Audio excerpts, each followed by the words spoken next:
दोस्तों नमस्कार। स्वागत है आपका हमारे इस यूट्यूब मंच पर।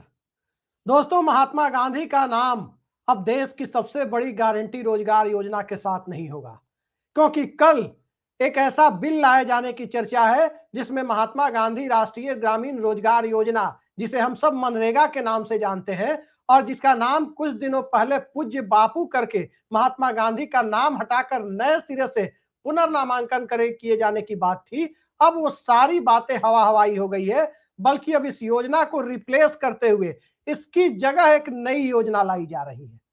अब इस नई योजना का नाम जब से मैंने सुना है, तब से दो तीन बातें दिमाग में आ रही है कि आखिर जिन महात्मा गांधी के नाम पर पूरी दुनिया में भारत को इज्जत मिलती है, अगर बहुत साफ साफ कहें तो भारत की सीमा से पार जाने के बाद जिन दो नामों पर सबसे ज्यादा इज्जत भारतीयों को मिलती है, उसमें एक नाम गौतम बुद्ध का नाम है तो दूसरा नाम महात्मा गांधी का नाम है।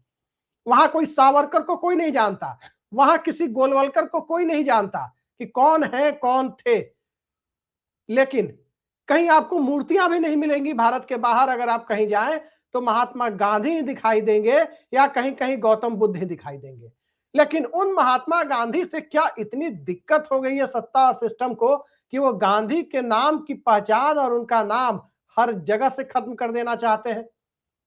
व्यक्तिगत तौर पर मैं अपनी निजी बातें बताऊं तो मैं चंपारण से आता हूं, तो मेरे लिए महात्मा गांधी का नाम एक भावनात्मक लगाव की तरह, एक भावनात्मक जुड़ाव की तरह महसूस होता है। और जब किसी स्कीम से या किसी योजना से या किसी भी तरह से गांधी या गांधीवाद के ऊपर चोट करने की कोशिशें होती है, तो जिस तरह पूरे देश के लोगों को लगता है, वही हालत कमोबेश हमारी भी होती है, बल्कि कुछ ज्यादा ही होती है। अब जरा इस नई स्कीम की चर्चा करें, तो इस नई स्कीम की चर्चा के लिए सबसे पहले इसका नाम जान लेना जरूरी है। नाम सुनकर आप अलग से अपना माथा पीट लेंगे। आप सब ने शोले फिल्म देखी होगी और उस शोले फिल्म में बसंती का एक बड़ा चर्चित डायलॉग हुआ करता था। हर बात में बात बात पर बसंती ये कहती थी जय राम जी की। यहां जय राम जी की नहीं है, बल्कि यहां जी राम जी जोड़ा गया है। पूरा नया नाम, जो नई स्कीम आ रही है मनरेगा को रिप्लेस करते हुए, यानी उसे खत्म कर जो नई स्कीम लाई जा रही है, उस स्कीम का नाम है विकसित भारत गारंटी फॉर रोजगार एंड आजीविका मिशन ग्रामीण। इस योजना को शॉर्ट फॉर्म में यदि कहें तो इसको कहते हैं वीबी जी राम जी। वीबी यानी विकसित भारत और गारंटी फॉर रोजगार एंड आजीविका मिशन ग्रामीण, यानी इसको शॉर्ट में कहें तो जी राम जी। अब ये जी राम जी को यदि एक बार और इसके नाम पर हम गौर करें, तो मुझे समझ में नहीं आया कि पता नहीं नामकरण किस व्यक्ति ने किया है। क्या उसे भारतीय भाषाओं का जरा भी ज्ञान ज्ञान नहीं है? क्या भारत भारतीय और भारतीयता की बात करने वाले लोगों को भारतीय भाषाओं के बारे में एकदम अज्ञानता की स्थिति बन गई है? इस नई स्कीम के नाम पर नजर डालें तो गारंटी फॉर रोजगार एंड आजीविका मिशन, रोजगार एंड आजीविका, हिंदी में कहें तो आजीविका और उर्दू में कहें तो रोजगार, दोनों एक ही शब्द है। वो पड़ोसन फिल्म आप सब ने देखी होगी, घोड़ा चतुर, या तो घोड़ा बोलो या चतुर बोलो। ये क्या घोड़ा चतुर लगा रखा है? बिल्कुल उसी तर्ज पर मैं सत्ता के हुक्मरानों से पूछना चाहता हूं कि ये क्या रोजगार और आजीविका लगा रखा है? या तो रोजगार बोलो या फिर आजीविका बोलो। तो खैर, ये नामकरण की बातें हैं। मूल मुद्दा यह है कि महात्मा गांधी का नाम हटा दिया गया, लेकिन उससे भी बड़ा और अंदर की बात यह है जो इस स्कीम के बारे में अब तक सामने आई है, वो ये है कि अब मजदूर मजबूर बना दिए जाएंगे। कैसे मजबूर बना दिए जाएंगे और किस तरह का लॉलीपॉप इस योजना के माध्यम से देने की चीजें हैं, कैसे मजदूरों की ताकत घटाई जाएगी, उनकी बार्गेनिंग पावर इसमें घटेगी, जरा इस पर गौर कीजिए तो तथ्यात्मक ढंग से देखने पर कई चीजें मिलती हैं। सबसे पहले कहा गया कि 100 दिन की जगह अब 125 दिन की रोजगार गारंटी दी जाएगी। हालांकि गारंटी नाम सिर्फ नाम का ही है, गारंटी वाली बात भूल जाइए। 100 की जगह 125 दिन की रोजगार गारंटी की बात। और सिर्फ 4 सेक्टर में इस नई स्कीम यानी जी राम जी स्कीम को राम भरोसे लागू किया जाएगा। 4 सेक्टर में, एक सेक्टर है जल सुरक्षा, वाटर सिक्योरिटी। आप देख रहे हैं कि वाटर सिक्योरिटी किस प्रकार की है। किस तरह की स्थितियां बनी हुई है, जहां नए सड़क और हाईवे बनाए जा रहे हैं, वहां खेतों की पानी निकासी का कैसा जुगाड़ ही नहीं है। हो क्या रहा है कि एक तरफ जल जमाव, दूसरी तरफ सुखाड़ की स्थिति। ये स्थितियां बन रही है गांव गांव में। फालतू का, बिना मतलब का, जरूरत से ज्यादा हाईवे एक्सप्रेसवे बनाए जा रहे हैं। यह इस देश के अंदर नितिन गडकरी के मंत्रालय के द्वारा और नरेंद्र मोदी, अमित शाह की सरकार के द्वारा हो रहा है। तो जल सुरक्षा की बात है। घर में आरओ ना हो तो किसी को शुद्ध पानी पीने को ना मिले। आर्सेनिक फ्लोराइड की बात अलग से है, फिर कौन सी जल सुरक्षा में लगेगा। ये नया जी राम जी मिशन क्या राम भरोसे ही लगेगा, ये देखने वाली बात होगी। तो एक है सेक्टर जल सुरक्षा, दूसरा सेक्टर है रूरल इंफ्रास्ट्रक्चर। अगर गांव में किसी को अचानक ऑर्थोपेडिक सर्जन यानी साइकिल से गिर करके किसी बच्चे का हाथ पैर टूट जाए, तो गांव के इंफ्रास्ट्रक्चर की स्थिति यह है कि एक ऑर्थोपेडिक सर्जन तक नहीं मिलेगा। किसी गांव को छोड़िए, ब्लॉक या तहसील में अक्सर नहीं मिलेंगे, उसे जिला मुख्यालय तक जाना पड़ता है। लेकिन रूरल इंफ्रा में मनरेगा खर्च होगा। रूरल एग्रीकल्चर की क्या स्थिति है कहने की जरूरत नहीं है। तीसरा सेक्टर आजीविका। आजीविका सेक्टर में मनरेगा का पैसा खर्च होना, क्या वही बिहार वाली आजीविका है जिसमें 10-10 हजार रुपए जिसके माध्यम से दिए गए और वोट खरीदने का काम हुआ? क्या ये वो खेल है कि आचार संहिता लगने के पहले दे दो और आचार संहिता के बाद भी पुरानी स्कीम बताकर नए नए लोगों को पैसा दे दो? क्या वही काम इसके तहत होगा? और चौथा काम जो बेहद महत्वपूर्ण बताया जाता है, पर्यावरण क्षेत्र में ये जी राम जी स्कीम वाले काम करेंगे। तो पर्यावरण इस देश का वाकई जय राम जी की पहले से है। अब इसमें जी राम जी की के माध्यम से क्या काम होगा आप सभी जानते हैं। एक्यूआई का मतलब तो सत्ता में बैठे हुए बहुत सारे मुख्यमंत्रियों को नहीं पता। कोई आईक्यू कहता है तो कोई एआईक्यू कहता है, तो कोई ढंग से एक्यूआई बोल दिया तो वही बहुत बड़ी उपलब्धि है।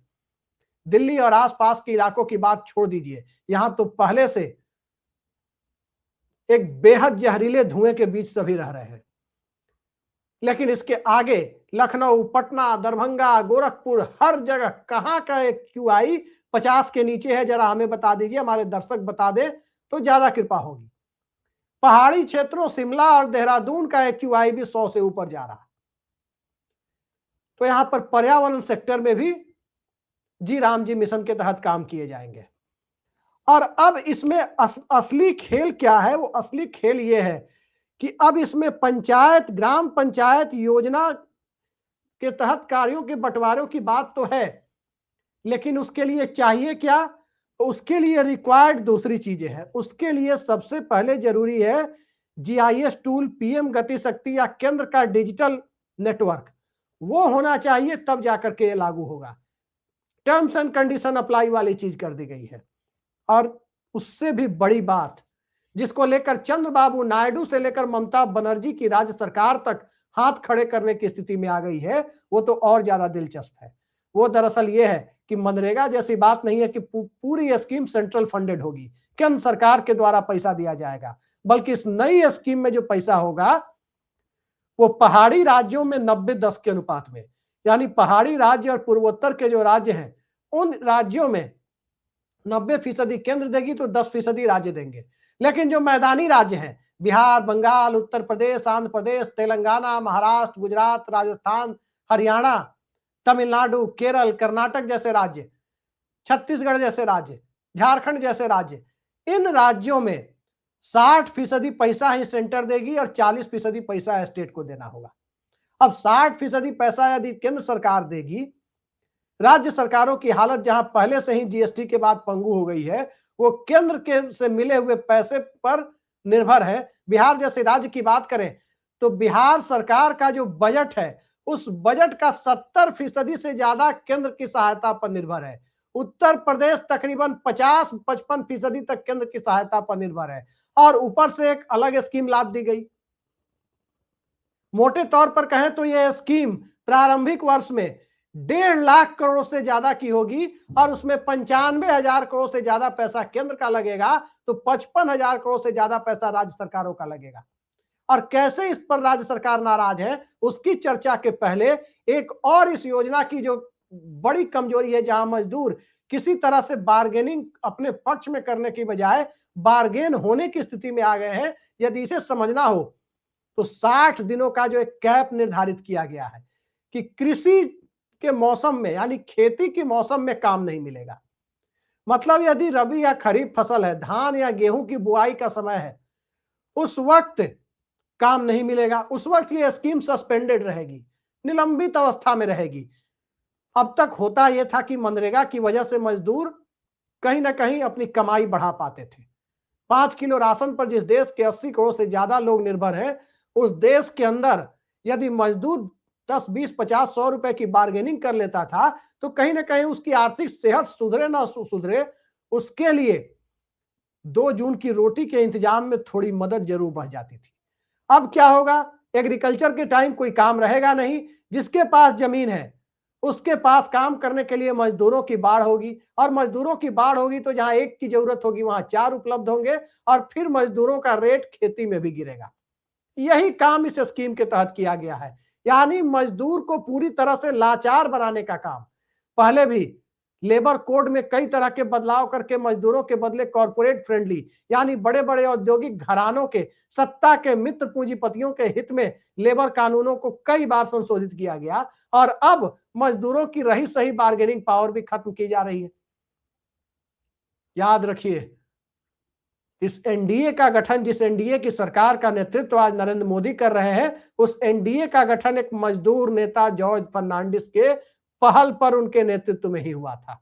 आज वो एनडीए मजदूर विरोधी कानून बना रहा है, और तब बना रहा है जब यदि पिछले 3 साल के आंकड़ों को हम देखें तो वैसे ही मनरेगा में मजदूर सिलेक्शन की प्रक्रिया बहुत छोटी की जा चुकी है, धीरे धीरे कम की जा रही है। 2021-22 में 7 करोड़ 25 लाख लगभग इतने लोग को मनरेगा के तहत काम मिला। 2022-23 में 2021-22 में 7 करोड़ 25 लाख लोग, 2022-23 में 6 करोड़ 18 लाख लोगों को काम मिला, और थोड़ा और कम हो गया यानी 5 करोड़ 80 लाख के करीब लोगों को 2024-25 के साल में काम मिला है। तो पहले से ही वहां काम कम किए जाने की प्रक्रिया चल रही थी, और ऊपर से मनरेगा की जगह एक नया कानून लाकर थोपा जा रहा है। सांसदों को इसकी प्रति दे दी गई है, और बताया जा रहा है कि इससे सबसे बड़ा फायदा यह होगा, कल दिन भर आप देखेंगे, आज से ही शुरू हो गया है, गोदी मीडिया आपको बताएगा 100 दिनों की जगह 125 दिनों का काम दिया जाएगा। अब 125 दिनों के काम के लिए सेक्टर निर्धारित होंगे। ग्राम पंचायत और गांव के मुखिया जी और प्रधान जी लोगों की क्या स्थिति होगी वो आप समझ सकते हैं। हालांकि मुखिया जी और प्रधान जी लोग भी कम दोषी नहीं है, क्योंकि वो लोग भी मनरेगा के मजदूरों को मनरेगा का पूरा पैसा नहीं देते थे, बल्कि उनके माध्यम से एक कमाई का जुगाड़ बना लिया था। वहां पर इस स्कीम को थोड़ा बहुत संशोधित करके मजदूरों को उनकी पूरी मजदूरी मिले, इस तरह का इंतजाम किया जा सकता था कि बीच में कोई मिडिल मैन ना बने। लेकिन बजाय इसके पूरी स्कीम का नाम बदल देना, पूरी स्कीम को रिप्लेस कर देना, महात्मा गांधी का नाम हटा देना और जी राम जी कर देना, उससे बेहतर था कि कुछ ऐसे वर्ड का सिलेक्शन करते कि वो जी राम जी ना होकर के जय राम जी ही हो जाता। अब देखते हैं कि इससे राज्य सरकारों को जो दिक्कतें हैं, एनडीए शासित राज्य जाहिर है बोलेंगे नहीं, लेकिन एनडीए शासित राज्यों में चंद्रबाबू नायडू के राज्य से आवाजें उठनी शुरू हो गई है। उनके राज्य के वित्त विभाग के अधिकारियों ने हाथ खड़े करने पहले से ही शुरू कर दिए हैं, और वहां के वित्त मंत्री साफ साफ कह रहे हैं कि हमारे राज्य के ऊपर पहले से ही बहुत बड़ा आर्थिक बोझ है, हम इसको वहन करने की स्थिति में नहीं है। ममता बनर्जी के राज्य यानी पश्चिम बंगाल से भी सवाल उठ गए हैं, और आने वाले वक्त में एमके स्टालिन और पिनराई विजयन यानी केरल, तमिलनाडु, पंजाब जैसे विपक्ष शासित राज्यों से, हिमाचल जैसे राज्यों से, कर्नाटक और तेलंगाना जैसे राज्यों से भी इसके खिलाफ आवाज उठने की गुंजाइश अब बढ़ती जा रही है।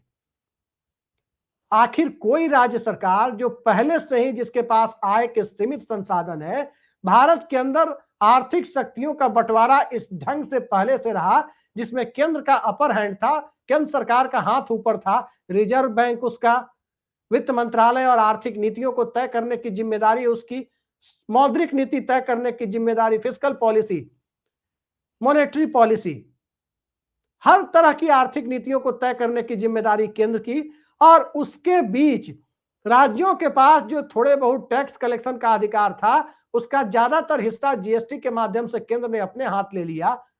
और राज्य सरकारों ने शुरू में इसे दे भी दिया कि बिना हींग और फिटकिरी के ठीक ठाक पैसा बिना मेहनत के मिल जाएगा, लेकिन बाद के दौर में दिखा कि कई राज्य सरकारों को जीएसटी में अपना स्टेट जीएसटी का हिस्सा लेने के लिए सुप्रीम कोर्ट तक जाकर के तब हिस्सा लेना पड़ा। उस स्थिति में राज्य सरकारों पर यदि बर्डन डालने की बात है, राज्य सरकारों पर बोझ बढ़ाने की बात है, तो चंद्रबाबू नायडू की सरकार की भ्रिकुटी टेढ़ी होना स्वाभाविक है। ममता बनर्जी के द्वारा इस योजना के असहयोग का खुला ऐलान करने की बात करना स्वाभाविक है। और बात यदि महात्मा गांधी का नाम हटाने की है तो मत भूलिए, महात्मा नाम सबसे पहले मोहनदास करमचंद गांधी को महात्मा शब्द से सबसे पहले संबोधित करने वाले व्यक्ति पश्चिम बंगाल से ही थे, रविन्द्रनाथ टैगोर। और उसके बाद फिर सुभाष चंद्र बोस ने जब से महात्मा कहकर संबोधित किया, उसके बाद से गांधी जी को सब लोग महात्मा गांधी के नाम से पूरे देश में जानने लगे। और उस महात्मा शब्द से इतनी दिक्कत आ रही है, और खासकर तब जब एक स्वघोषित फकीर सत्ता के शीर्ष पर बैठा हुआ है, झोला उठाकर चल देने की बात करने वाला फकीर, उस दौर में महात्मा गांधी का नाम हटाने की बातें होती है, तो आप अंदाजा लगा सकते हैं कि ये लकीर जो इतनी बड़ी खींची जा चुकी है, उस लकीर को नीचा दिखाने का जो कुत्सित प्रयास है वो कितना खतरनाक है। आप सब ने देखा 2023 में जो वर्ल्ड कप का फाइनल हुआ अहमदाबाद में, वो किस स्टेडियम में हुआ? नरेंद्र मोदी स्टेडियम में। नाम किसका हटाया गया?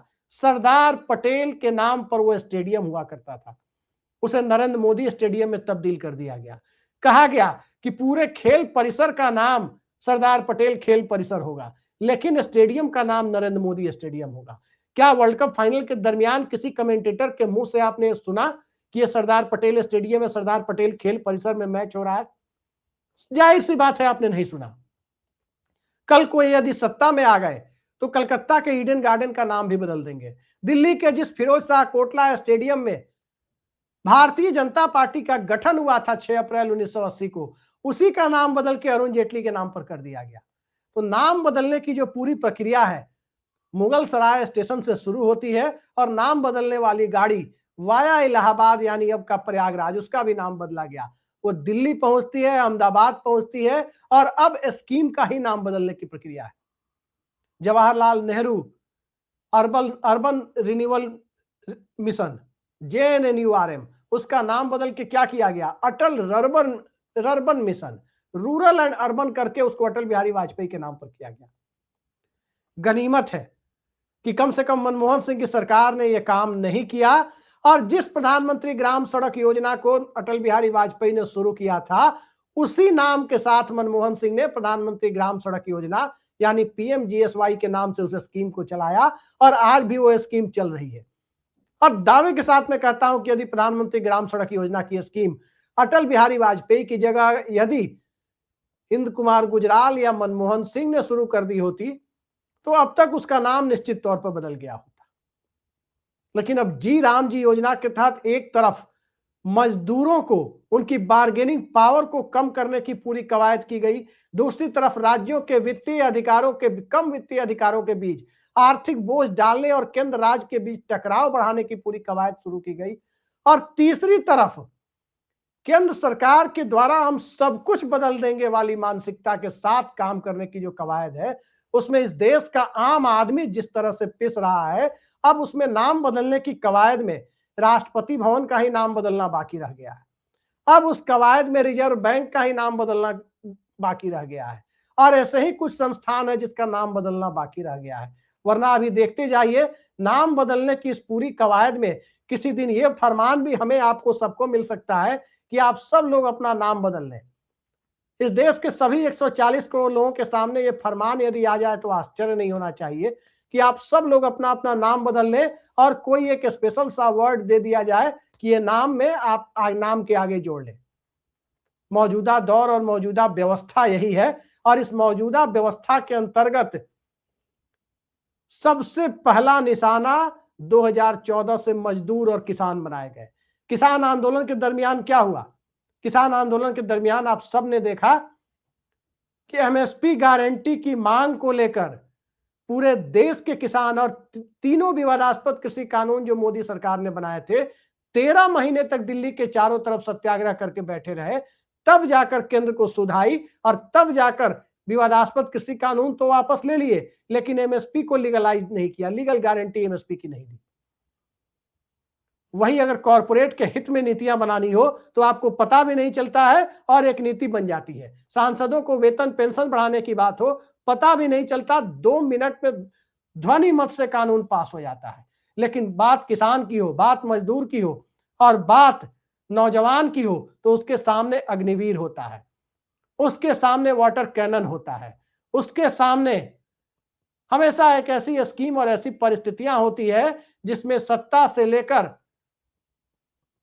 व्यवस्था को नियंत्रित करने की पूरी बागडोर सत्ता के आसपास दिखाई देने वाले उन चंद कॉरपोरेट के हाथ में जाती है, जिसके तहत कहीं ना कहीं देश की पूरी व्यवस्था ही निजी हाथों में चली गई है। इस तरह की फीलिंग लोगों को आने लगती है।